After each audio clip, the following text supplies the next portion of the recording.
মৃত ব্যক্তিকে স্বপ্ন দেখলে করণীয় কি? বিশেষ করে মৃত মা বাবার আত্মীয় স্বজনকে দেখলে অনেক ভিক্ষুক জিকির করতে করতে ভিক্ষা চেয়ে থাকেন, এই কাজটা ইসলামের দৃষ্টিতে জায়েজ আছে কিনা? এরপরে প্রশ্ন হলো পারফিউমের মধ্যে অ্যালকোহল থাকলে কোনো সমস্যা হবে কিনা? এরপরে প্রশ্ন হলো বাসা বাড়িতে বাথরুমে হাইকমোড থাকে, হাইকমোডের ঢাকনা বন্ধ করে বিসমিল্লাহ বলে ওযু করা যাবে কিনা? কারণ বাথরুমে বিসমিল্লাহ বলা যাবে না। প্রথম স্ত্রী মারা গেছেন, স্বামী যদি দ্বিতীয় বিয়ে করে তার প্রথম স্ত্রী কবর থেকে কষ্ট পাবে কিনা? ফিতনার এই সময় প্রতিদিন কোনো না কোনো ভাবে জেনা হয়ে যাচ্ছে, বিশেষ করে চোখের জেনা, না চাইলেও এসব জেনা হয়ে যায়, বাঁচার উপায় কি? এরপরে প্রশ্ন হলো আমাদের দেশে অনেক জায়গায় দেখা যায় কোনো ব্যক্তি ঘর করলে ঘরের প্রথম পিলারের নিচে স্বর্ণ গহনা, মুরগির রক্ত ইত্যাদি দিয়ে থাকে, এটা শরীয়ত সম্মত কিনা জানালে কৃতজ্ঞতা হবে। এরপর প্রশ্ন হলো সহবাসের পর কোরআন পড়া যায় না, কিন্তু ঘুম যাওয়ার দোয়া পড়া যাবে? প্রতিদিন রুটিন করে এশা এবং ফজরের পর মাইকে কোরআন তেলাওয়াত করা যাবে কিনা? এরপর প্রশ্ন হলো টাকনোর উপরে প্যান্ট গুছিয়ে রেখে নামাজ পড়লে নামাজ নাকি হবে না, এবার ইসলাম কি বলে? জানাজার নামাজের পরে খাটের চার কোণা চারজন ধরে নেয়, কিন্তু কথা হলো এই যে 10 কদম হাঁটার পর খাটের কোণা পরিবর্তন করে, এরকম করে 4 বার পরিবর্তন করে 40 কদম হলে স্বাভাবিকভাবে হাঁটে, এটা কতটুকু শরীয়ত সম্মত একটু বিষয় দিলে ভালো হতো। আমি ফজরের সুন্নাত নামাজ ঘরে পড়ে যদি মসজিদে গিয়ে দেখি জামাতের আগে আমার হাতে সময় আছে, তাহলে 2 রাকাত দুহুর মসজিদ নামাজ পড়া যাবে কিনা? নিজেকে রাসূল সাল্লাল্লাহু আলাইহি ওয়াসাল্লামের গোলাম দাবি করা যাবে কিনা? ষাঁড়ের লড়াইয়ের খেলা ইসলামের দৃষ্টিতে জায়েজ আছে কি? এরপর প্রশ্ন হলো অনেক দোকানদার ভাই টিভিতে ছবি এবং গান চালিয়ে রাখে, অনেকে দোকানে এসে এগুলো দেখে, এতে দোকানদারের কি ধরনের শাস্তি হবে? অনেক মানুষ আছে যাদেরকে হাজারো ওয়াজ নসিহত ভালো কথা বললেও তারা আল্লাহর বিধান মানতে চায় না, তারা বিধর্মীদের মতো চলে, এদেরকে কিভাবে দিনের দিকে ফিরাবো? ভয়ঙ্কর কিছু কবিরা গুনাহ সম্পর্কে বলুন যার শাস্তি ভয়াবহ। কবিরা গুনাহ যেগুলোর শাস্তি ভয়াবহ, তার মধ্যে সবচেয়ে বড় কবিরা গুনাহ হলো নামাজ ত্যাগ করা। শিরকের পরে সবচেয়ে বড় কবিরা গুনাহ কি? নামাজ ত্যাগ করা, জেনা করা। বিশেষ করে আজকাল তরুণদের জন্য এটা অনেক গুরুত্বপূর্ণ। তারুণ্যকে, যৌবনকালকে জেনা থেকে, হারাম রিলেশন থেকে বাঁচানো এটা অলমোস্ট কঠিন, বরং অসম্ভবের মতো হয়ে গেছে। বিধায় তারা এটা থেকে নিজেকে বাঁচিয়ে রাখতে হবে। অন্যের সম্পদ আত্মসাৎ করা, কারোর হক মেরে খাওয়া, এটা হলো আল্লাহর জমিনে সবচেয়ে ভয়ঙ্কর হারাম কাজগুলোর মধ্যে একটা হারাম কাজ। আল্লাহ রাব্বুল আলামিন আমাদের সবাইকে সব ধরনের হারাম কাজ থেকে, সব ধরনের পাপের কাজ থেকে বেঁচে থাকার তৌফিক দান করুন। আদা ওয়া সাল্লি ওয়া সাল্লিম আলা নবিয়িনা মুহাম্মদ ওয়া জাযাকুমুল্লাহু খায়রা। প্রথম স্ত্রী মারা গেছেন, স্বামী যদি দ্বিতীয় বিয়ে করে তার প্রথম স্ত্রী কবর থেকে কষ্ট পাবে কিনা? এক্ষেত্রে যদি কষ্ট পায় তাহলে ওই লোকের হয় বিয়ে করা কি জায়েজ হবে? আমরা আখিরাত সম্পর্কে ধারণা যে আমাদের একেবারেই নাই, এর একটা প্রমাণ হলো এই ধরনের প্রশ্ন। দুনিয়া থেকে একটা মানুষ চলে যাওয়ার পর, দুনিয়াতে কোনো মহিলার মৃত্যুর পর তার স্বামী কি আরো একটা বিয়ে করছে না আরো 4টা করছে, ওইটা দেখার মতো, ওইটা ভাবার মতো শক্তি, সুযোগ, সামর্থ্য থাকলেও তার সেটা ভাবার মতো ফুরসত তার থাকবে না। ইয়ানফসি করে তার আখিরাতের যে ঘাটগুলা সে পার হচ্ছে, সেই ঘাটগুলো পার হওয়া নিয়ে সে পাগল পড়া থাকবে। কথা বুঝাইতে পারছি? সেখানে তার স্বামী কি আরেক বিয়ে করলো কিনা তাতে অভিমান করবেন তিনি, রাগ করবেন তিনি, এত সহজ বিষয় না। আখিরাতের যে সফর, সে সফরটা তো সহজ না। সেখানে ইয়ানফসি করতে করতে অস্থির থাকবে, বেচাইন থাকবে, ঠিক না বেঠিক? বিধায় এটা ভুল যে স্বামী দ্বিতীয় বিয়ে করলে স্ত্রী কবরে কষ্ট পাবে। আবার কষ্ট পেলে সেটা করা জায়েজ হবে কিনা সেটা আরেক বিষয়। ভাই, স্ত্রী সাধারণত সবসময় চায় যে স্বামী আমার একার থাকুক, আর কাউকে বিয়ে, কিন্তু প্রয়োজন থাকলে শর্ত সাপেক্ষে ইসলাম একাধিক বিয়ের অনুমতি দিয়েছে। বিধায় স্ত্রীর যদি মনে কষ্ট হয় তারপরেও সেটা কি হবে না, হারাম বা নাজায়েজ হবে। তবে একাধিক বিয়ে জায়েজ হবে ওই ব্যক্তির জন্য যে ব্যক্তি একাধিক স্ত্রীর প্রতি সমতা বজায় রাখতে পারবে। যে ব্যক্তি বিয়ে করে এক বউর দিকে টানবে, আরেক বউর হক নষ্ট করবে, তার জন্য একাধিক বিয়ে করা জায়েজ নাই। এই কনফিডেন্ট নিজের উপরে থাকতে হবে, আত্মবিশ্বাস থাকতে হবে যে আমি এর বাইরে যাব না, অর্থাৎ অসমতা হয় এরকম কোনো আচরণ করব না। অনেক মানুষ আছে যাদেরকে হাজারো ওয়াজ নসিহত ভালো কথা বললেও তারা আল্লাহর বিধান মানতে চায় না, তারা বিধর্মীদের মতো চলে, এদেরকে কিভাবে দিনের দিকে ফিরাবো? ভাই, আমরা কাউকে দিনের দিকে ফিরানোর কন্ট্রাক্টরই আল্লাহর কাছ থেকে দায়িত্ব নিয়ে আসি নাই। আমাদের কাজ হলো মানুষকে নসিহত করা। কেউ যদি নসিহত না মানে তার দায়িত্ব কার? তার উপরে। ওয়ামা আলাইনা ইল্লাল বালাগ। আমাদের দায়িত্ব হলো মানুষকে কি করা? সত্যটা পৌঁছায় দেওয়া। ফিতনার এই সময় প্রতিদিন কোনো না কোনো ভাবে জেনা হয়ে যাচ্ছে, বিশেষ করে চোখের জেনা, না চাইলেও এসব জেনা হয়ে যায়, বাঁচার উপায় কি? আমাদের তরুণদের জন্য এই প্রশ্নটি একেবারে প্রাসঙ্গিক। তরুণদের চরিত্রকে আজকাল রক্ষা করা একরকম অসম্ভব হয়ে গেছে, মহা কঠিন হয়ে গেছে। এই কঠিন পরিস্থিতি যারা করেছে, এই মানুষগুলো আমাদের এই সমাজকে, সমাজের তরুণদেরকে ধ্বংসের দ্বার প্রান্তে নিয়ে যেতে চায়। এই জায়গা থেকে বাঁচার জন্য তরুণদের বাবা মাদের দায়িত্ব হলো সন্তানদের বয়স হয়ে গেলে বিয়ে দিতে বিলম্ব না করা। মুরব্বীদের দায়িত্ব হলো ছেলেদের উপযুক্ত হলে, কোন রকম ডাল ভাতের জোগাড় করার মতো হলে সাথে সাথে বিলম্ব না করে তাকে বিয়ে দিবেন। আমার কথা না, নবী করিম সাল্লাল্লাহু আলাইহি ওয়াসাল্লামের কথা। বিয়ে দেরিতে দিলে সমাজ নষ্ট হবে, ফাসাদ হবে, জেনা ব্যভিচার বাড়বে, ইফটিজিং বাড়বে, যুবকরা নষ্ট হবে। এর ক্ষতিটা সবচেয়ে বেশি বাপ মাকেই সাফার করতে হবে। এই জন্য সন্তানদেরকে বিয়ে দেয়াতে বিলম্ব করবেন না, চাচারা ভালো করে শুনে রাখেন। আর যুবকরা বিয়ের জন্য শুধুমাত্র অস্থির হয়ে আমার কাছে প্রশ্ন দিবেন না, টাকা পয়সা রোজগার করেন। সবাই যার যার কাজ করেন, শুধু ওই বাপের হোটেলে বসে বসে নিজে খান, বিয়ে করে আরেকটা রায়না খাওয়াইতে চাচ্ছেন। আপনিও কিছু করেন, আপনিও কিছু করেন, আর চাচারাও তাড়াতাড়ি করে বিয়ে দেন। উভয়ের প্রচেষ্টার মাধ্যমে যুবকরা চরিত্র হেফাজত করতে পারবে ইনশাআল্লাহ। এরপর প্রশ্ন হলো, সহবাসের পর কোরআন পড়া যায় না, কিন্তু ঘুম যাওয়ার দোয়া পড়া যাবে কি? কোরআন তেলাওয়াত আর ঘুমের দোয়া এক না। গোসল ফরজ অবস্থায় আল্লাহর জিকির বা ঘুমের দোয়া বা অন্যান্য দোয়া এগুলো করাতে অসুবিধা। একজন মুসলমান গোসল ফরজ হওয়ার পর খুব দ্রুততার সাথে গোসল করা উচিত। যদি তিনি গোসলটাকে বিলম্ব করতে চান, যে আমি কথার কথা এখন রাত 2টা 12টা বাজে, আমি ফজরের আগে গোসল করব, এরকম যদি কেউ নিয়ত করেন অসুবিধা নাই। কিন্তু উত্তম হলো এক্ষেত্রে ওযু করা। ওযু করার পর আপনি অন্যান্য কাজ করেন, নবী করিম সাল্লাল্লাহু আলাইহি ওয়াসাল্লাম সেরকমটি করেছেন। যার কারণে ওযু করে আপনি অন্যান্য কাজগুলো করবেন। দোয়া দুরূদ পড়াতে কোনো অসুবিধা নাই। গোসল ফরজ অবস্থায় দোয়া দুরূদ পড়া যায়, শুধু কোরআন তেলাওয়াত করা যায় না, হাদিসে নিষেধ আছে। এরপরে প্রশ্ন হলো, পারফিউমের মধ্যে অ্যালকোহল থাকলে কোনো সমস্যা হবে কিনা?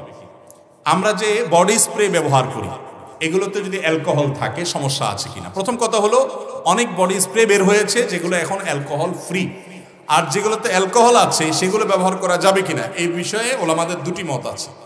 একটি মত হলো এগুলো ব্যবহার করা যাবে, কারণ অ্যালকোহল এটা যেটা পান করা হয় মাদক হিসাবে, সেটা পান করা হারাম, এতে কোনো সন্দেহ নেই। কিন্তু এই বডি স্প্রেতে যে অ্যালকোহল দেয়া হয়ে থাকে, এটা এক ধরনের কেমিক্যাল, যার কারণে এটা আসলে পান করার উপযোগী কোনো জিনিসই না। যার কারণে এটা সেই অ্যালকোহল না যে অ্যালকোহল মাদক। এক। দ্বিতীয়ত হলো, মাদক যেটা সেটা পান করা হারাম, কিন্তু সেটা যে নাপাক এমনটি সম্পর্কে অনেক উলামার দ্বিমত আছে। তারা বলেন যে হারাম হলেই যে সবকিছু নাপাক হবে এমনটি না। তার দলিল, সাহাবীদের উপর যখন মদ হারাম করে দেয়া হয়েছে, হাদিস থেকে জানা যায় মদের ভাড় এবং ওই যে মটকা সহকারে তারা ধরে রাস্তায় ফেলে দিয়েছেন। যদি মদ নাপাক হতো তাহলে মুসলমানদের রাস্তায় নাপাক জিনিস সাহাবীরা ফেলতেন না। এরকম আরো অনেক যুক্তি দলিল দিয়া অনেক উলামায়ে কেরাম বলেন এটা নাপাক না। যার কারণে অ্যালকোহল পান করা হারাম, কিন্তু এটা লাগলে যে নাপাক হবে ব্যাপারটা সেরকম না। যার কারণে বডি স্প্রেতে অ্যালকোহল থাকলেও সেটা ব্যবহার করা যাবে এই মত অনুযায়ী। সৌদি আরবের শেখ মোহাম্মদ সালেহ আল মুনাজ্জিদ সহ অন্যান্য স্কলাররা এই মতের সপক্ষে রায় দিয়েছেন। এর বিপরীতে আরেকটা মত হলো সতর্কতামূলক। সেটা হলো অ্যালকোহল যেহেতু বাষ্প হয়ে উড়ে যায়, অতএব বডি স্প্রে ব্যবহার এটা যদি আপনি করেন একান্ত, নামাজের ঠিক আগ মুহূর্তে না করে এটা ব্যবহার করার পর একটু গ্যাপ দিয়ে নামাজ পড়বেন, যাতে বাষ্প হয়ে চলে যায়, তারপর আপনি নামাজ পড়েন। কথা কি বুঝাতে পারছি? আর অনেক ওলামাদের মতে এটা ব্যবহার করাই উচিত না। অতএব আতর অথবা অ্যালকোহল ফ্রি যে বডি স্প্রে আছে সেগুলো ব্যবহার করবেন, সেটা অধিকতর নিরাপদ এবং সতর্কতামূলক। এরপরে প্রশ্ন হলো, আমাদের দেশে অনেক জায়গায় দেখা যায় কোনো ব্যক্তি ঘর করলে ঘরের প্রথম পিলারের নিচে স্বর্ণ গহনা, মুরগির রক্ত ইত্যাদি দিয়ে থাকে। এটা শরীয়ত সম্মত কিনা জানালে কৃতজ্ঞতা হবে। ভাই, আমাদের শরীয়তে আল্লাহর দ্বীনের মধ্যে এই ধরনের অযৌক্তিক কুসংস্কারাচ্ছন্ন এ ধরনের ভুয়া ভিত্তিহীন জিনিস থাকতে পারে? মুসলমান ঘর তৈরি করেছেন, বিসমিল্লাহ বলে প্রবেশ করবেন, আল্লাহ সেখানে বরকত দিবেন, আল্লাহর নির্দেশ অনুযায়ী সেই ঘরে চলাফেরা করবেন, এটা তার কাজ। এই মুরগির রক্ত দিলে আবার দেখা যায় অনেক সময় যে গরুর যে শিং দোনোটা, এই শিং দোনোটাকে অনেক ঘরের দুয়ারে ঝুলে রাখে মানুষ, দেখছেন আপনারা? এই শিং ঝুলে রাখলে কি হবে? মানুষ মনে করে যে ভূত আসবে না। ভূত কি আবার বলে ভূত আসবে না। মনে রাখবেন, এগুলো সবগুলো কুসংস্কার। এগুলো সবগুলো কি কুসংস্কার। কোনো মুসলমানের জন্য সমস্ত কুসংস্কারে বিশ্বাস করা জায়েজ না। এগুলো শিরক, ঈমান নষ্ট হওয়ার মতো বিষয়, এগুলো শিরক। মুসলমানের কল্যাণ অকল্যাণের একমাত্র ক্ষমতা কার হাতে? অতএব আশ্রয় চাইবো আমরা আল্লাহর কাছে। আউযু বিল্লাহি মিনাশ শাইতানির রাজিম। আল্লাহ শয়তান থেকে আপনারা আশ্রয় চাই, দোয়া শিক্ষা দিয়েছেন আল্লাহ তাআলা। সেটা না করে আপনি পেরাক পুতলেন, আপনি রক্ত, মুরগির রক্ত আপনি সেখানে দিলেন, স্বর্ণ বলে দেয়, তো কোনো কথা হলো? অনেকে স্বর্ণ ধুইয়া পানি দেয়, এগুলা সবগুলা ভিত্তিহীন। এগুলা করলে বরং গুনাহ হবে, কারণ এগুলো এক ধরনের শিরক। এগুলোতে কোনো শক্তি আছে এটা মনে করা হয়। মুসলমান সে শিরক কোনো বিশ্বাস করতে পারে না। এরপর প্রশ্ন হলো, টাকনোর উপরে প্যান্ট গুছিয়ে রেখে নামাজ পড়লে নামাজ নাকি হবে না, এবার ইসলাম কি বলে? টাকনোর উপরে প্যান্ট গুটিয়ে রাখলে নামাজ হবে না, এরকম দু একজন বলেছেন, আমি শুনেছি। খুবই দুঃখজনক, এটা খুবই দুঃখজনক মাসালা, কারণ এটা সঠিক কথা না। নামাজ কেন হবে না? বরং পুরুষের পোশাক, প্যান্ট, জামা, পাজামা, চাদর, লুঙ্গি, এই উপর থেকে যে পোশাকগুলো নিচে যায়, সেই পোশাকগুলো তার টাকনোর উপরে থাকতে হবে। সেটা নামাজের আগেও, নামাজের পরেও, নামাজের সময়ও, সর্বাবস্থা। একটি হাদিস আছে আবু দাউদে, যে কোনো ব্যক্তি যদি টাকনোর নিচে পোশাক পরে তাকে বলা হয় মুসবিল। হাদিসের ভাষায় মুসবিল ব্যক্তির ইবাদত কবুল হবে না। এই জন্য অনেক উলামা ইকরাম নামাজের আগে এটা গোটায় নিতে বলেন। অনেক মসজিদের ইমাম সাহেবরা ঘোষণা দেন যে যাদের নামাজ টাকনোর নিচে প্যান্ট আছে তারা উঠায় নেন, বলে কি বলে না? তো এটা আসলে নামাজের সাথে কোনো রিলেটেড না, বরং একজন পুরুষ তার টাকনোর উপরে প্যান্ট পোশাক, এটা নামাজের বাইরে অন্যান্য সময়ও তাকে পড়তে হবে। একজন মানুষ অন্যান্য সময় গুনাহে লিপ্ত হয়, নামাজের সময় ওই যে আবু দাউদ বর্ণিত হাদিসটা, ওটা সনদের ভিতরে কিছুটা আপত্তি আছে, দুর্বলতা আছে। তো ওই হাদিসের ভিত্তিতে বা যে কারণে হচ্ছে নামাজের সময়ও আল্লাহ নাফরমানি করবো, এই জন্য সে যদি প্যান্ট গোটায়, ওইটা নিষেধ না।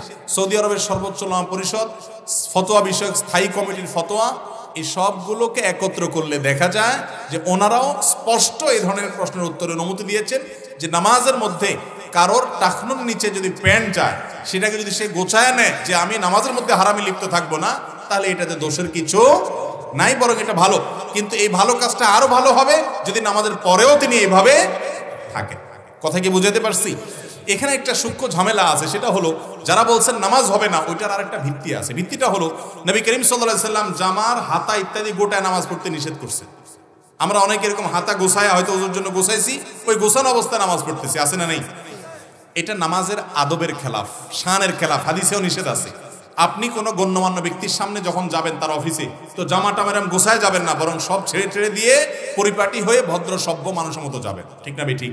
তো আল্লাহর সামনে দাঁড়ানোর আগে আল্লাহ কোরআনে বলেছেন, ইয়া বানি আদম খুযু যিনাতাকুম ইনদা কুল্লি মসজিদ। প্রত্যেক নামাজের সময় সুন্দর পোশাক আশাক এবং পরিপাটি হও, যতটুকু তোমার সাধ্যে আছে এর মধ্যে থেকে। অতএব নামাজের মধ্যে এরকম জামার হাতা টাতা এগুলা গোছায় রেখে নামাজ পড়া উচিত না, মাকরুহ।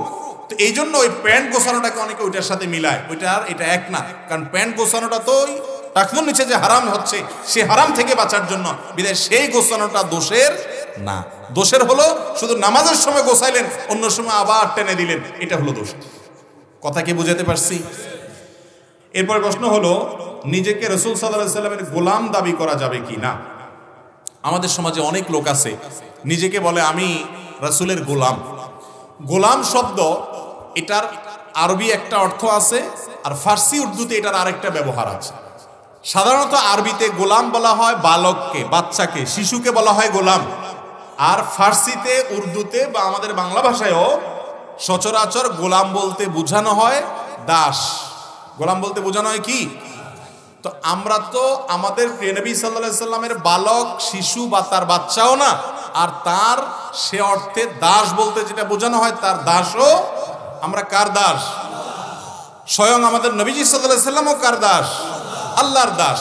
অতএব ওই অর্থে আমরা মুসলমান কেউই নবী করিম সাল্লাল্লাহু আলাইহি সাল্লামের গোলাম না।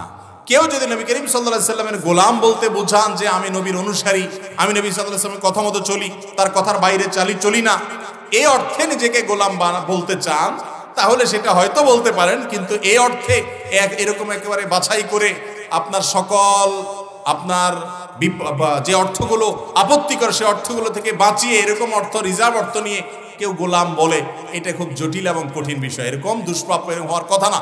এই জন্য মুসলমান আমরা সবাই আব্দুল্লাহ, আব্দুর রহমান, আমরা কেউ নবী করিম সাল্লাল্লাহু আলাইহি সাল্লামের গোলাম বা দাস নই, বিধায় এরকম রাখা উচিত না, এরকম নাম। এরপর প্রশ্ন হলো, বাসা বাড়িতে বাথরুমে হাই কমোড থাকে, হাই কমোডের ঢাকনা বন্ধ করে বিসমিল্লাহ বলে ওযু করা যাবে কিনা? কারণ বাথরুমে বিসমিল্লাহ বলা যাবে না। দেখুন, বাথরুমে বিসমিল্লাহ বলা মাকরুহ বা আল্লাহর নাম নেওয়া মাকরুহ, কারণ আল্লাহর নাম অপবিত্র এবং নোংরা কোনো জায়গায় নেওয়া এটা আল্লাহর নামের শানের খেলাফ। এই জন্য বাথরুমে বা টয়লেটের ভেতরে ওযু না করে বাহিরে যদি বেসিন থাকে, টেপ থাকে, সেখানে ওযু করা উত্তম। যদি কারোর বাহিরে কোনো ব্যবস্থাপনা না থাকে ওযুর, তিনি বাধ্য হয়ে ভেতরে টয়লেটেই ওযু করতে হয়, টেপে বা বেসিনে বা টয়লেটের ভেতরে, তাহলে সেক্ষেত্রে তিনি বিসমিল্লাহটা মনে মনে বলবেন, বলে ওযু করে ফেলবেন। কথা কি বুঝাতে পারছি? বাহিরে যদি বেসিন থাকে বিসমিল্লাহ বলে হাতটা ধুয়ে শুরু করে বাকিটা আপনি বাথরুমের ভিতর করে আসলেন, আর বাহিরে এসে আবার দোয়া পড়লেন, কালিমায়ে শাহাদা পাঠ করলেন। এটা হলো উত্তম এবং নিরাপদ, কারণ টয়লেটে আল্লাহর নাম নেওয়া উচিত না। প্রশ্নকর্তা লিখেছেন যে কমোডের হাই কমোডের ঢাকনা দিয়ে দিলে কোনো সমস্যা আছে কিনা বিসমিল্লাহ বলাতে। তো এটা তো একটা আপেক্ষিক বিষয়। আপাত দৃষ্টিতে মনে হচ্ছে যে ঢাকনা দেওয়াতে তো ময়লা ঢাকা পড়ে গেছে, যার কারণে বিসমিল্লাহ বলা যায়, কিন্তু ঢাকনা দেওয়ার পরও সেটা টয়লেটের জায়গা, টয়লেট ঢাকনা দিলে যে সে টয়লেট না তা তো আর হয় না। একটা উত্তম পদ্ধতি হলো, অনেক উলামায়ে কেরাম পরামর্শ দিয়েছেন যে অনেকের বড় টয়লেট থাকলে বিশেষ করে সুযোগ থাকে, কমোডের যে কমোড বা প্যান যেটা থাকে এটার সাথে আপনার টেপের মাঝখানে আড়াল দেওয়া। আজকাল প্লাস্টিকের অনেক পর্দা হয়েছে, টেনে পর্দা দিয়ে দেওয়া যায়, অথবা বুক পরিমাণ ওয়াল করে দেওয়া, তাহলে পার্টিশন করে দিলে ওইটা টয়লেট হলো, এটা ওযুখানা হলো, হাত ধোয়ার জায়গা হলো, তাহলে সেক্ষেত্রে আপনি বিসমিল্লাহ পড়তে পারেন। আর এত যদি অসুবিধা হয় তাহলে বাইরে ওযু করেন, অথবা বিসমিল্লাহটা বাইরে করেন। আর ভিতরেও যদি করতে চান ওযু হবে, কিন্তু বিসমিল্লাহটা মনে মনে করবেন। মুখেও যদি বিসমিল্লাহ বলেন তাতে ওযু হয়ে যাবে, কিন্তু কাজটা অনুত্তম হলো। এটাকে আবার মানুষ এত হার্ডলি নেয় যে বাথরুমে তাহলে ওযু করলে ওযুই হবে না, ওযু হবে না, ব্যাপারটা সেরকম না। বাকি আল্লাহর নামটা সেখানে নেওয়াটা অনুচিত, অনুত্তম কাজ, জাস্ট এইটুকু। এরপর প্রশ্ন হলো, আমরা দেখি যখন কোনো লোক মারা যায়, জানাজার নামাজের পরে খাটের চার কোণায় চারজন ধরে নেয়, কিন্তু কথা হলো এই যে 10 কদম হাঁটার পর খাটের কোণা পরিবর্তন করে, এরকম করে 4 বার পরিবর্তন করে 40 কদম হলে স্বাভাবিকভাবে হাঁটে, এটা কতটুকু শরীয়ত সম্মত একটু বিষয় দিলে ভালো হতো। এ বিষয়ে আমরা এর আগে বারবার বলেছি বিভিন্ন প্রশ্নোত্তর সেশনে। দেখেন, জানাজার লাশ, মৃত মানুষের লাশ দাফন যারা করে, তারা তাদের মধ্যে এক ধরনের গাম্ভীর্য থাকবে, ভীতিকর একটা পরিস্থিতি থাকবে। সাহাবীরা যখন লাশ বহন করতেন খুব নীরব হয়ে যেতেন, নিস্তব্ধ হয়ে যেতেন, তারা ভাবতে থাকতেন যে আমাদেরকে এইভাবে একসময় বহন করা হবে। এই 10 কদম পর পর পরিবর্তন করা, গনে গনে এই কদম গোনা এবং আপনার এটাকে পরিবর্তন করার এই যে কাজের মধ্যে আমরা ব্যস্ত থাকি, তাহলে আপনি কল্পনা কখন করবেন মৃত্যু নিয়ে, আপনার জীবনের বাস্তবতা নিয়ে আপনি ধ্যান কখন করবেন? বিধায় এটা উচিত না। তাছাড়া কোনো কোরআন হাদিসের কোথাও বলা হয়নি যে মৃত ব্যক্তিকে লাশ বহন করতে হলে 10 কদম পর পর পাল্টাইতে হবে। এগুলো কে বা কারা চালু করে দিয়েছে, এগুলোর কোনো প্রুফ বা এগুলোর কোনো ভিত্তি নবী করিম সাল্লাল্লাহু আলাইহি ওয়াসাল্লামের কোনো হাদিস থেকে পাওয়া যায় না। এগুলো আমাদের সমাজে চলে আসছে, আমাদেরকে সুন্নতে ফিরে আসতে হবে, মন গড়া বা চলে আসা জিনিস নয়। এরপর প্রশ্ন হলো, আমি ফজরের সুন্নাত নামাজ ঘরে পড়ে যদি মসজিদে গিয়ে দেখি জামাতের আগে আমার হাতে সময় আছে, তাহলে 2 রাকাত দুপুর মসজিদ নামাজ পড়া যাবে কিনা? দেখেন, ফজরের আগের সুন্নতটার ক্ষেত্রে নবী করিম সাল্লাল্লাহু আলাইহি ওয়াসাল্লামের সিস্টেম ছিল, বাসা থেকে সুন্নত পড়ে আসতেন আর জামাত দাঁড়ায় যেতেন। আপনি যদি বাসা থেকে সুন্নত পড়ে আসেন ফজরের সময়, তাহলে এমনভাবে আসবেন যে আপনিও আসছেন, জামাত দাঁড়ায় গেছে। আর যদি মসজিদে আপনি আগে আসতে চান, তাহলে সুন্নত মসজিদে এসে পড়বেন, কারণ ফজরের আগে 2 রাকাত সুন্নত ছাড়া আর কোনো নামাজ হাদিস দ্বারা প্রমাণিত না। যার কারণে ওইভাবে আসবেন যে আপনি সুন্নত পড়ে আসছেন, এদিকে জামাতের টাইম হয়ে গেছে, হয়তো কয়েক সেকেন্ড বাকি আছে, আপনি অপেক্ষা করবেন, তারপর জামাতে শামিল হবেন। আমি একজন মুয়াজ্জিন, আজান হওয়ার পর হাতে গোনা কয়েকজন মুসল্লি নামাজের জামাত আদায় করেন, কিন্তু পার্শ্ববর্তী দোকান ঘাটে মুসলমানের সন্তানরা আড্ডা দেয়, নামাজ পড়ে না। এমত অবস্থায় কি করব, পরামর্শ চাই। এইরকম মুয়াজ্জিন যিনি তার এলাকার মুসল্লিদের নামাজ না পড়া নিয়ে চিন্তিত, এই মুয়াজ্জিন আমাদেরকে আশার আলো দেখায় ইনশাআল্লাহ। কারণ ইমাম মুয়াজ্জিন তারা যদি মনে করেন যে আমাদের এটা চাকরি, আমি টাইমলি আজান দিলাম, টাইমলি সময় মতো নামাজটা পড়াই দিলাম, আমার দায়িত্ব শেষ, কয়জন আসলো না আসলো আমার দেখা দেখি নেই, সেই ইমাম সে মুয়াজ্জিন কখনো আদর্শ ইমাম মুয়াজ্জিন হতে। ইমাম মুয়াজ্জিন তো আদর্শ হবেন তারা যারা এলাকার বেনামাজিদেরকে দরদ দিয়ে, আন্তরিকতা দিয়ে আল্লাহর ঘরমুখী করবেন। আল্লাহ থেকে দূরে যাওয়া মানুষগুলোকে আল্লাহর নিকটে আনবেন, আল্লাহ বলা মানুষগুলোকে আল্লাহ ওয়ালা করার চেষ্টা করবেন। এটাই হলো ইমাম মুয়াজ্জিন আদর্শ হলে তাদের কাজ এবং দায়িত্ব। আমাদের সমাজে দুঃখজনক হলেও সত্য যে মসজিদগুলোতে যে জামাতের আয়োজন হয়, বিশেষ করে আমাদের এই বশিকপুরের কথা যদি আমরা বলি, আমরা ছোটবেলা থেকে এই এলাকাতে দিনদারির যে চিত্র দেখে বড় হয়েছি, এখন সে দিনদারির চিত্রটা দেখা যায়। কিন্তু একটা বিষয় আমাকে খুব আশান্বিত করে, যেটা আমাদের মাননীয় সংসদ সদস্য বলেছেন, কিছুটা তরুণরা, এই সমাজের তরুণদের ক্ষেত্রে আমি বিশেষভাবে আশাবাদী। কারণ আমি দেখেছি এখন মসজিদে শুধু মুরব্বীরা না, উল্লেখযোগ্য সংখ্যক তরুণরা কাতারে মুসল্লি হিসাবে তাদেরকে আমরা দেখতে পাই। আলহামদুলিল্লাহ, এই তরুণদেরকে যদি আমরা সঠিক পথ দেখাতে পারি তাহলে ইনশাআল্লাহ আমাদের আগামীর পথ অনেক উজ্জ্বল হবে। অতএব মুয়াজ্জিন সাহেব যিনি প্রশ্ন করেছেন তাকে আমি বলবো যে সমস্ত মানুষরা নামাজ পড়ে না, তারা মনে করে যে নামাজ না পড়লে কি হয়েছে, ঈমান তো যায় না। নামাজ না পড়লে কি হয়েছে, ঈমান। আমাদের দেশে অনেক লোকের নামাজের জন্য ডাকলে বলে, নামাজ না পড়লে কি হয়েছে, আমার ঈমান ঠিক আছে। বলে কি বলে না? এটা হলো ওই ব্যক্তির মতো যে ব্যক্তি বলে আমার নাম আতর আলী, অথচ গোসল করে না কয়েক মাস, গায়ের থেকে দুর্গন্ধ আসে, নাম হলো কি আতর আলী। ওই লোকটার দাবি যেরকম, নামাজ না পড়েও যে লোক দাবি করে যে নামাজ না পড়লে কি হয়েছে, আমার ঈমান ঠিক আছে, এই লোকটার দাবিও একই রকম। নবী করিম সাল্লাল্লাহু আলাইহি ওয়াসাল্লাম বলেছেন, বাইনার রজুলি ওয়াশ শিরকি ওয়াল কুফরি তারকুস সালাহ। একজন মানুষের সাথে ঈমান এবং শিরক এবং কুফরের একজন মানুষের সাথে পার্থক্যই হলো নামাজ ত্যাগ। ওমর রাদিয়াল্লাহু তাআলা বলেছেন, লা হাজ্জা ফিল ইসলামি লিমান তারাকাস সালাহ। যে ব্যক্তি নামাজ পড়ে না সে ব্যক্তির ইসলামে কোনো ভাগ নাই, কোনো অংশ নাই, হিস্সা নাই। কত ডেঞ্জারাস কথা চিন্তা করেন।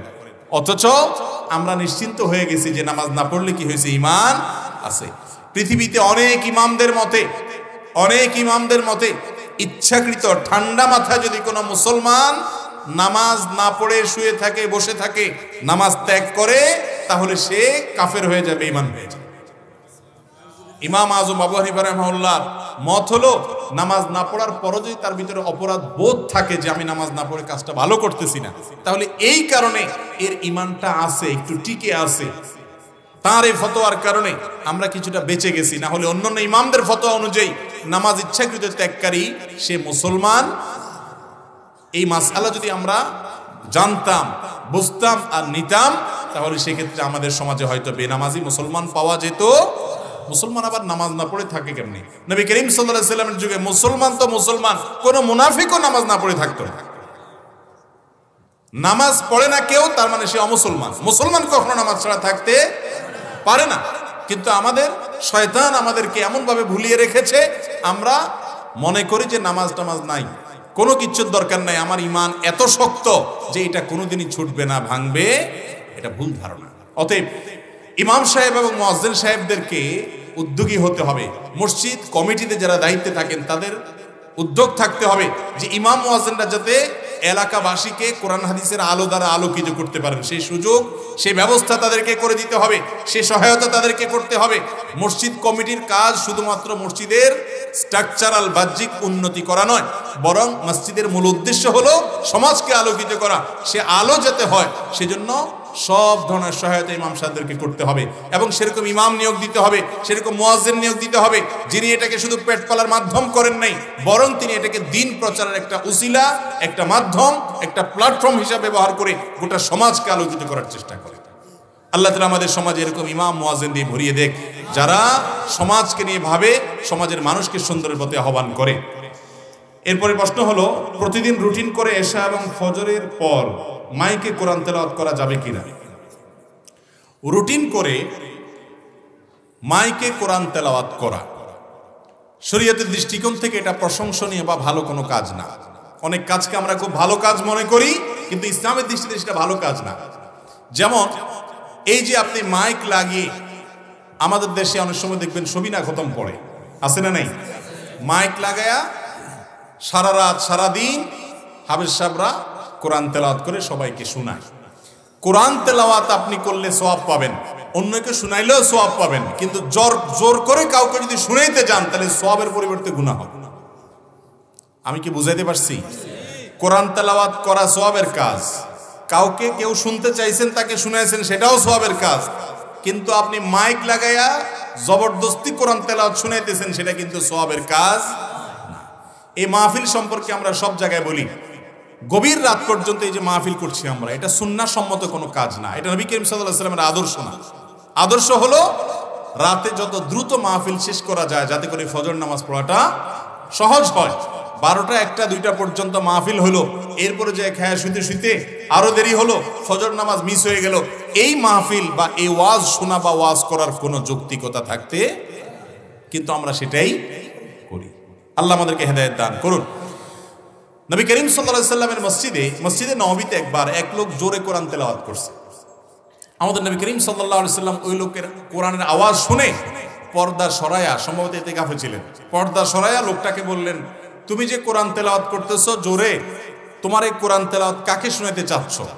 জোরে জোরে কেন তুমি একা একা তেলাওয়াত করছো? আল্লাহকে শোনাতে চাচ্ছ? তো আল্লাহ তাআলা তো আলিমুম বিযাতিস সুদূর, মানুষের অন্তরের খবরও রাখে, তিনি সবকিছু শুনতে পান। এত চিৎকার করে বা আওয়াজ করে, শব্দ করে, জোর করে শোনানোর দরকার নাই তাকে, তিনি আস্তে পড়লেও শুনেন। তোমার আশেপাশে অনেক মুসল্লিরা আছে, ইবাদত গুজার মানুষ আছে মসজিদে, তাদের ডিস্টার্ব হচ্ছে। তারা নবী করিম সাল্লাল্লাহু আলাইহি ওয়াসাল্লাম সেই তেলাওয়াতের আওয়াজ যদি কম করতে বলেন, আজকাল আমাদের সবিনার যে মাইক আছে, এইটা দেখলে না জানে নবী করিম সাল্লাল্লাহু আলাইহি ওয়াসাল্লাম কি বলতেন। ঠিক না? ঠিক। অতএব মাইক লাগায়া জবরদস্তি কোরআন তেলাওয়াত শোনানো জায়েজ নাই। আপনি মাইক লাগায়া কোরআন তেলাওয়াত শোনাচ্ছেন, কেউ হয়তো মোবাইল ফোনে কথা বলবে, কারোর বাচ্চা আছে অসুস্থ, কেউ হার্টের রোগী, কেউ হয়তো ঘুমে আছেন, কিন্তু আপনার মাইকে যদি তার ডিস্টার্ব হয়, এই জবরদস্তি ইসলাম শেখানো বা জবরদস্তি কোরআন তেলাওয়াত শোনানো, এই নির্দেশ ইসলাম আমাদেরকে দেয় না, এটা ভুল কাজ। অতএব কোরআন তেলাওয়াত হবে, যারা শুনতে চায় তাদেরকে শোনাবেন। যেমন আপনারা মাহফিলে এসেছেন, আপনারা যদি কোরআন তেলাওয়াত করতে চান, একজন হাফেজ একজন কারি এসে তেলাওয়াত করেন, এটা যৌক্তিক। কিন্তু শুনতে চায় না একজন, তার কানের কাছে বাইরের কাছে মাইক লাগিয়ে জোর করে শুনাইলেন, এটা ইসলামে জায়েজ নাই, কিন্তু আমরা অনেকে করি।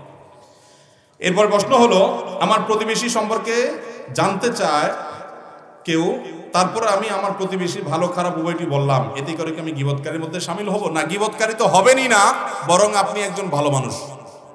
কারণ আপনার কাছে যখন কেউ কারোর সম্পর্কে জানতে চাইবে, ধরেন কেউ মেয়ে দিবে, বিয়ে কারোর ছেলের সাথে আপনার কাছে এসে জিজ্ঞাসা করলেন, ভাই অমুকের ছেলে অমুককে চিনেন? আপনি বললেন হ্যাঁ চিনি, আমার বাড়ির পাশেই তো তার বাড়ি। তো জিজ্ঞেস করলো মানুষটা কেমন? আপনার সাথে তার সম্পর্ক খুব ভালো, দরহম মরহম, দোস্তি আছে, বা আপনার ভাই বেরাদার লাগে। আপনি তখন সেই সুযোগে বললেন যে এই এলাকাতে তো এরকম ফেরেশতা ছেলে আরেকটা নেই, বা এরকম ফেরেশতা মেয়ে আরেকটা নেই। আসলে কিন্তু এটা মিথ্যা কথা। তাহলে এটা হলো আমানতের খেয়ানত করা। আপনার মিথ্যা কথার কারণে সে ব্যক্তি সেখানে আত্মীয়তা করে ধরা খাবে। তাহলে আপনার এই কথার কারণে লোকটা বিপদে পড়বে কি পড়বে না?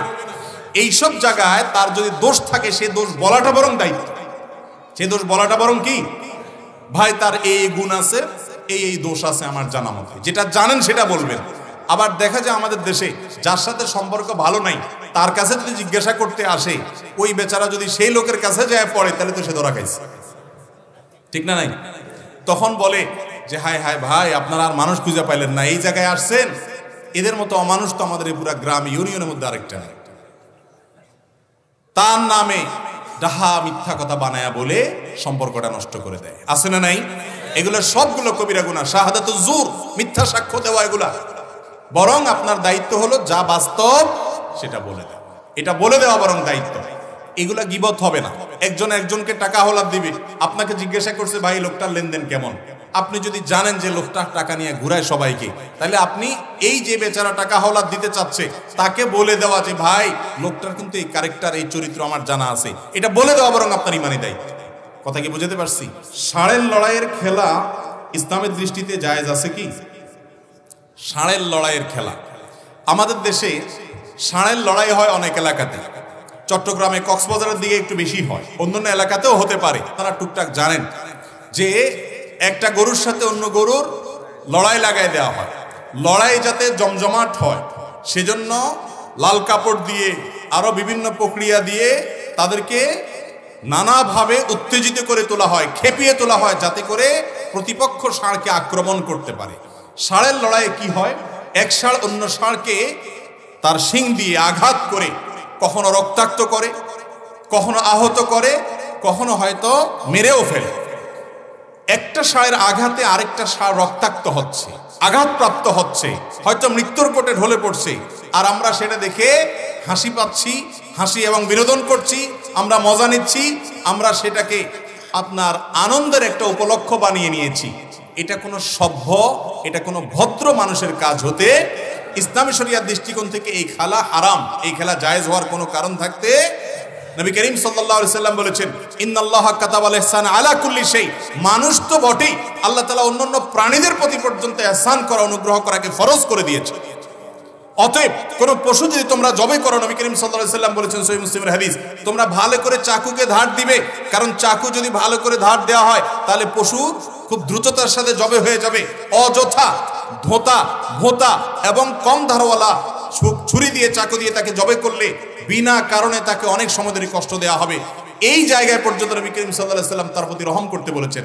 একজন সাহাবী একটা পাখি ধরে নিয়ে এসেছেন, ওই পাখির বাচ্চাগুলো আরেক জায়গায় নবী করিম সাল্লাল্লাহু আলাইহি সাল্লাম দেখে তাকে ভৎসনা করেছেন এবং তাকে বলেছেন এগুলোকে রেখে দিয়ে আসতে, কারণ বাচ্চা এবং মা দুই জায়গায় হওয়ার কারণে তাদের কষ্টের কারণ হবে, এটা তাদের প্রতি নির্মমতা হবে। অতএব ষাঁড়ের লড়াইয়ের মতো এরকম নিষ্ঠুর, এরকম নির্মম, এরকম বর্বর কাজ এটা কোনো আমাদের সংস্কৃতি হতে পারে? বিভিন্ন পত্রিকা বলে ষাঁড়ের লড়াই এটা আমাদের নাকি ঐতিহ্য, এটা নাকি আমাদের সংস্কৃতি। না, এটা আমাদের ঐতিহ্য না, এটা আমাদের সমাজের কুসংস্কার। এটা আমাদের সমাজের কি কুসংস্কার। এ ধরনের বর্বর এবং এ ধরনের অযৌক্তিক এবং নিষ্ঠুর কাজ এটা কখনো আমাদের বিনোদনের মাধ্যম হতে পারে। আমাদের দেশে দেখি ফজরের আজান ৪৫ মিনিট বা ১ ঘন্টা ধরে চলতে থাকে। বিভিন্ন মসজিদে ভিন্ন ভিন্ন সময় আজান দেয়, এটা কোরআন ও হাদিসে সঠিক কিনা। এই কারণে দেখা যায় অনেক সময় যাহারা নফল রোজা রাখে এবং তাহাজ্জুদের নামাজ পড়ে তাদের অনেক সমস্যায় পড়তে হয়। এটা ঠিকই বলেছেন, খুবই দুঃখজনক অধ্যায়। ১ ঘন্টা ধরে আজান হতে থাকে। কোন মসজিদের মুয়াজ্জিন তিনি হয়তো এতটা বাজে আজান দিয়েছেন, আরেক মুয়াজ্জিন আরো ২০ মিনিট পরে দিলেন, আরেকজন আরো ৩০ মিনিট পরে দিলেন। এটা না, ফজরের ওয়াক্ত হওয়ার পর একটা নির্দিষ্ট সময়ের ভিতরে আজান হওয়া উচিত। বিশেষ করে ফজরের আজানের সাথে মানুষের সাহারি খাওয়া এবং তাহাজ্জুদ পড়া অনেক কিছু সম্পর্ক আছে। এই জন্য এই আজানটা অতটা টাইমলি দেওয়ার চেষ্টা করা উচিত এবং মুয়াজ্জিনদের এই দিকটা লক্ষ্য করা উচিত। এটা করা হয় না। এরপর প্রশ্ন হলো, আমি আবু বকর সিদ্দিক লক্ষ্মীপুর জেলা থেকে আপনার শরীর সমাধানগুলো সবসময় শুনে থাকি। আমার প্রশ্ন হলো, মোবাইলের রিংটোনে ইসলামিক পদ্ধতিটা বলবেন। দেখেন, মোবাইলের রিংটোনে কোরআনে কারিমের কোনো আয়াত সেট করবেন না, কারণ এটা টয়লেটে গেলে বেজে উঠবে, কোরআনের অপমান হবে। আবার এটা যখন বেজে উঠবে হয়তো আয়াতটা এমন একটা গিয়ে থামছে, অর্থ মিলে নাই, আপনি ওখানে মোবাইলের গলা চিপ দিয়ে আপনি কল করা শুরু করবেন, কথা বলা শুরু করবেন, হবে কি হবে না? তখন আয়াতটা অপূর্ণাঙ্গ থাকবে, এটা কোরআনের সাথে বেয়াদবি হয়। এই জন্য রিংটোন হিসেবে কোরআনে কারিমের আয়াত রাখা জায়েজ নাই। তাই বলে কোরআনে কারিমের আয়াত রাখবেন না দেখে কি মিউজিক রাখবেন? কোনো মিউজিক সেট করা, আমাদের অনেকের মোবাইলের রিংটোন হিসাবে বিভিন্ন গান মিউজিক রাখা আছে, এটা কিনে জায়েজ নাই, সরাসর হারাম। তাহলে তুলনামূলকভাবে কোনো ন্যাচারাল সাউন্ড আছে, পানির আওয়াজ, কোনো পাখির আওয়াজ, কোন ন্যাচারাল বা প্রাকৃতিক কোনো শব্দ থাকলে সেটাকে সেট করে দিবেন, বা কোনো ভালো গানের কথা, ভালো ইসলামিক গান বা কোনো ভালো গান যেখানে খারাপ কোনো কথা নাই, সেখানে মিউজিক নাই, সেটাকে আপনি রিংটোন হিসাবে সেট করবেন, তাহলে ইনশাআল্লাহ জায়েজ হবে। এরপর প্রশ্ন হলো, অনেক দোকানদার ভাই টিভিতে ছবি এবং গান চালিয়ে রাখে, অনেকে দোকানে এসে এগুলো দেখে, এতে দোকানদারের কি ধরনের শাস্তি হবে? এটা ঠিক যে বিশেষ করে গ্রামাঞ্চলে চায়ের দোকানগুলো তো টেলিভিশন ছাড়া, দোকানদার বেচারা দুইটা বাক্স রাখছে, একটা ক্যাশের বাক্স ব্যবসার টাকা এখানে রাখার জন্য, আরেকটা বাক্স রাখছে ওইটা হলো জাহান্নামে যাওয়ার জন্য, যত যা রসদ দরকার সবগুলো সে সেখানে রেখে দিয়েছে। ভালো করে শুনে রাখেন, কোন দোকানদারের জন্য দোকানে কাস্টমার জমানোর জন্য টেলিভিশন রেখে সেখানে ফিল্ম এবং হারাম অনেক দৃশ্য, মিউজিক, বিভিন্ন খারাপ জিনিস চালানো এটা জায়েজ। কিন্তু এই নাজায়েজ কাজটা আমাদের দেশে অনেকে করে, কি করে না? দোকানদার ভাইরা আমার, আমি জানি যে এই টেলিভিশন বন্ধ করলে হয়তো কিছু কাস্টমার কমবে, ওই রকম কাস্টমার যে হারাম জিনিস ছাড়া আর কিছু দেখতে চায় না, সেই কাস্টমার কমলে আপনার রিজিকে বরকত কমবে না, হয়তো ইনকাম দুইটা কম হবে, কিন্তু যেটা কম হবে ওর মধ্যে আল্লাহ কি দিবেন? বরকত দিবেন। বিধায় এগুলো জায়েজ নাই। দোকানদার ভাই টেলিভিশন রেখে হারাম জিনিস দেখানোর কারণে যত মানুষ দেখবে তারা সবাই গুনাহ, তার দায়ভার নিতে হবে তাকে। এরপর প্রশ্ন হলো, অনেক ভিক্ষুক জিকির করতে করতে ভিক্ষা চেয়ে থাকেন, এই কাজটা ইসলামের দৃষ্টিতে জায়েজ আছে কিনা? খুব সুন্দর এবং দরকারি একটা প্রশ্ন। যত ভিক্ষুক আছে আমাদের দেশে, ভিক্ষুক বেশিরভাগই দেখা যায় নিজে নামাজ কালাম পড়ুক আর না পড়ুক, আল্লাহর নামে জিকির করতে করতে ভিক্ষা চায়, আছে না নাই? এটা সম্পূর্ণভাবে নাজায়েজ একটি কাজ, কারণ এটা হলো আল্লাহর দ্বীনকে, আল্লাহর জিকিরকে, ইবাদতকে বিক্রি করা। দ্বীনকে বিক্রি করে ভিক্ষা চাওয়া জায়েজ। এমনিতে ভিক্ষা চাওয়া ইসলামী দৃষ্টিতে কোনো প্রশংসনীয় কাজ না, মানুষের কাছে হাত পাতা ভালো জিনিস না। নবী করিম সাল্লাল্লাহু আলাইহি ওয়াসাল্লাম ভৎসনা করেছেন ওই লোকদের যারা মানুষের কাছে হাত পাতে ভিক্ষা চায়, সেখানে আবার ভিক্ষা চাইতে চাইতে আল্লাহর নামে ভিক্ষা চাইবেন, এটা জায়েজ নাই। নবী করিম সাল্লাল্লাহু আলাইহি ওয়াসাল্লাম বলেছেন, আল্লাহর নামে, আল্লাহর দোহাই দিয়ে যদি কেউ কিছু চায় সেটা শুধু জান্নাত চাইবে, মানুষের কাছে কোনো কিছু আল্লাহর দোহাই দিয়ে চাওয়া জায়েজ নাই। অন্য এক হাদিসে আসছে নবী করিম সাল্লাল্লাহু আলাইহি ওয়াসাল্লাম বলেছেন, আল্লাহর অভিশাপ, আল্লাহর লানত নাজিল হয় ওই ব্যক্তির উপরে যে ব্যক্তি আল্লাহর দোহাই দিয়ে মানুষের কাছে বিভিন্ন জিনিস চায়। তাহলে যারা ভিক্ষা চান তাদের জন্য এটা করা জায়েজ নাই। আল্লাহর জিকিরকে আপনি অর্থ উপার্জনের মাধ্যম বানিয়েছেন, এটা জায়েজ নাই। হ্যাঁ, কোন ভিক্ষুক যদি এভাবে আপনার কাছে চায় আল্লাহ জিকির করতে করতে, তাহলে আপনি আল্লাহর নামের সম্মানার্থে তাকে ফিরিয়ে দিবেন না, কিছু না কিছু তাকে দেওয়ার চেষ্টা করবেন। ও আম্মা সাইলা ফালা তানহার, কেউ ভিক্ষা চাইলে নবী আল্লাহ তাআলা নির্দেশ হলো তাকে ধমক দিও না, আপনি তাকে সম্ভব হলে কিছু দিবেন, আর না দিতে পারলে না থাকলে আপনার কাছে নাই। কিন্তু যে চায় তার জন্য আল্লাহর জিকির করতে করতে চাওয়া, আল্লাহর নাম নিয়ে নিয়ে চাওয়া, এটা জায়েজ নাই। এটা হলো এক রকমের ধর্ম ব্যবসা। এটা হলো এক রকমের কি ধর্ম ব্যবসা, যে আপনি আল্লাহর দ্বীনকে, জিকিরকে বিক্রি করে কিছু পয়সা কামাই করতেছেন। আল্লাহ আমাদের ভাইদের বোঝার তৌফিক দান করুন। মৃত ব্যক্তিকে স্বপ্ন দেখলে করণীয় কি? বিশেষ করে মৃত মা বাবার আত্মীয় স্বজনকে দেখলে, মৃত ব্যক্তিকে যদি স্বপ্ন দেখেন তাহলে কি করবেন? অনেকে বলে মৃত ব্যক্তিকে স্বপ্নে দেখলে কোরআন খতম দিতে হয়, মৃত ব্যক্তিকে স্বপ্নে দেখলে অমুক কাজটা করতে হয়। মূলত আপনার মা বাবা আত্মীয় স্বজন কেউ মারা গেছেন, তাদেরকে আপনি স্বপ্নে দেখলে বিশেষ কোনো কিছু করতে হবে এরকম কোনো নির্দেশ হাদিসে নাই। তবে হ্যাঁ, আপনার যদি মনে হয় আপনার যে মৃত মানুষ আত্মীয় স্বজন যাকে আপনি স্বপ্নে দেখলেন তিনি কষ্টে আছেন, এরকম যদি আপনার কাছে মনে হয়, তাহলে ওই ব্যক্তির তরফ থেকে স্বপ্ন দেখার পরে আপনি আল্লাহর কাছে ক্ষমা প্রার্থনা করবেন, তার জন্য দোয়া করবেন, তার পক্ষ থেকে দান সাদকা করবেন, গরিব দুঃখীকে খাবার দিবেন, টাকা পয়সা দিবেন, যে কোনো ভালো কাজ করবেন। কিন্তু সুনির্দিষ্ট কিছু শর্ত নাই যে দেখলেই আপনাকে কিছু করতে হবে। যদি মনে করেন যে তিনি ভালো আছেন, সুখে আছেন, এরকম ইঙ্গিত বোঝা যায় স্বপ্ন থেকে, তাহলে আল্লাহ শুকর আদায় করবেন। এর বাইরে বিশেষ কোনো করণীয় নাই।